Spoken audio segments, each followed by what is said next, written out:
Meu cabelo tá bom. Desculpa. Olá pessoal que nos acompanha aqui no Teatro em Escala, tudo bem com vocês? Hoje a gente vai falar sobre as leis de incentivo fiscal e a polêmica Lei Rouanet.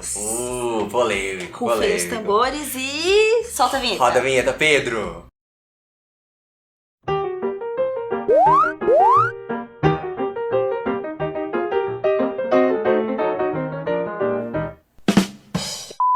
Então, pra gente começar essa conversa, o que a gente precisa entender? A gente precisa entender que as leis de incentivo fiscal, elas existem para vários âmbitos, não só para o cultural. Existe para o meio do esporte, automobilístico, da cultura. A gente vai falar especificamente sobre as leis de incentivo para a cultura, que tá ligado com o que a gente faz, que é a arte. Tudo bem? Não. A lei de incentivo fiscal, o próprio nome, fiscal, ele tá ligado ao fisco. Ou seja, ele está ligado ao imposto. Agora todas as peças se encaixaram. Então são leis que elas vão abater o imposto que as empresas pagam para o governo estadual, federal ou municipal, revertidas para produções culturais. Tudo bem? Tudo bem. E aí a gente tem uma porcentagem exata que eles podem reverter esse imposto? Então, existem vários tipos de leis. A gente vai comentar aqui agora um pouquinho das principais e das principais do estado de São Paulo. Porque essa porcentagem e a burocracia, ela vai mudar dependendo... Nossa, que foi isso, né? O que tá acontecendo comigo? É o lado. É o lado. É o lado bonito. Então, depende. Porque essa porcentagem, ela vai influenciar diretamente, dependendo do estado que você for, e da burocracia que cada estado ou cada município vai pedir a partir da lei. Então a gente vai falar especificamente sobre as leis do estado de São Paulo, que é a que a gente mora. Então, começando, a gente tem 3 leis, certo? Não, a gente tem várias leis. Não, 3 que a gente vai focar, A gente seria. tem 3 principais, exatamente. Isso. A primeira é o PROMAC? Isso. O que é o PROMAC, Gabi? Eu que te pergunto, João. A primeira é o PROMAC, certo? Isso, que o PROMAC ele é o Programa Municipal de Incentivo à Cultura. Ou seja, as empresas que pagam imposto para o município de São Paulo, elas vão reverter para projeto cultural. Ok. E aí a gente também tem como destaque aqui o PROAC. Isso, o PROAC ele vai ser do estado de São Paulo. É o Programa do Estado de São Paulo para investir. Tá.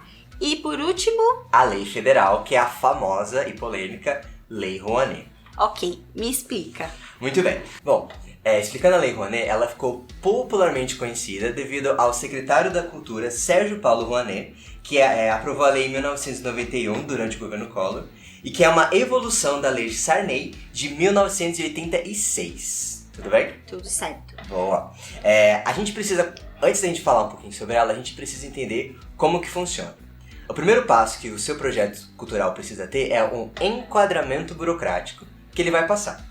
Esse enquadramento burocrático, ele não tem nada a ver com viés ideológico ou político do governo ou da empresa. Ele é simplesmente uma burocracia chata que você tem que colocar no papel todos os dados do seu projeto. Orçamento, o nome de pessoas, quem está fazendo cada função. É uma parte burocrática que eles devem ter um modelo que você tem que... Isso, é um modelo que você tem que seguir certinho. Existem pessoas que trabalham unicamente, exclusivamente, colocando o seu projeto dentro dessa parte, dentro desse enquadramento. Pra você ver como é fácil e legal.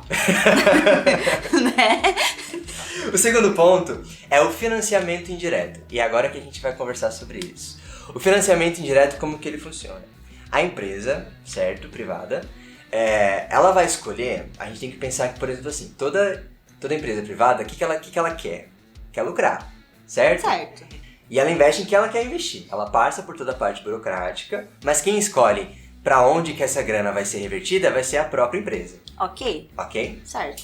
Então, por exemplo, assim, é uma lei muito, muito, muito interessante porque ela possibilita que grandes eventos aconteçam, como, por exemplo, a Bienal de São Paulo, que é super legal, o Flip do Rio de Janeiro, o show do Luan Santana e da Cláudia Leite, ou a peça do João e da Gabi. Que a chance é menor. E aí a gente tem que pensar, né? Uma grande empresa, quem que ele vai escolher investir? Num grande Luan evento. Santana, Num grande evento. ou no João e na Gabi. Que vai ter uma visibilidade muito maior, ou num evento que vai ter uma visibilidade muito menor. Shut up and take my money. E que às vezes pode até ser muito melhor.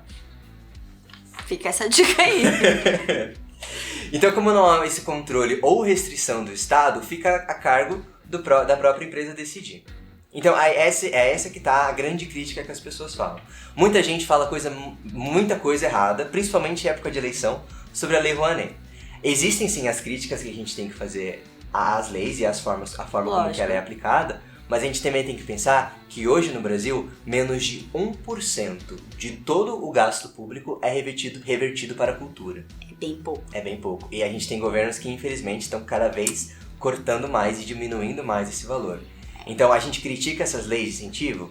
Critica, mas a gente não pode simplesmente cortá-las. Essa, pelo menos, é a nossa opinião. Exatamente, porque o que seria de nós sem essas leis de incentivo? Pois é. Agora eu tenho uma questão, uma pergunta no sentido empresa.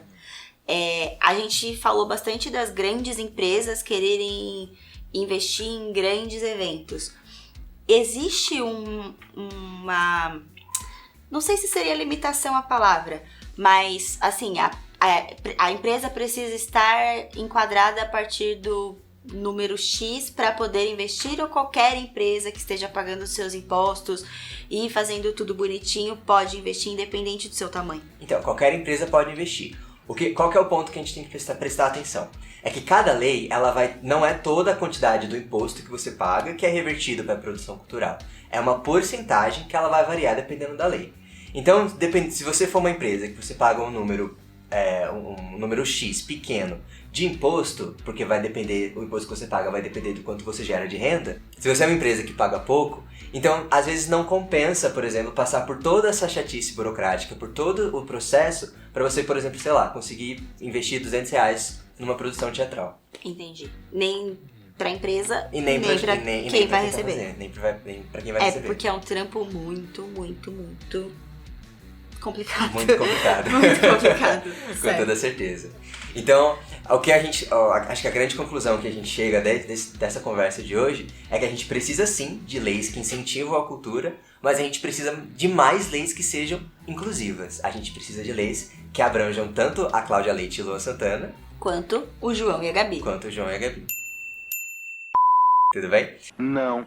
Todos os dados que nós comentamos hoje neste vídeo, você pode checar em qualquer site de órgão público, todas as informações, inclusive as quantidades de porcentagens. E se você aí que tá assistindo do outro lado tem uma empresa aí que quer investir em alguma produção cultural, algum projeto cultural, estamos aqui, não é mesmo?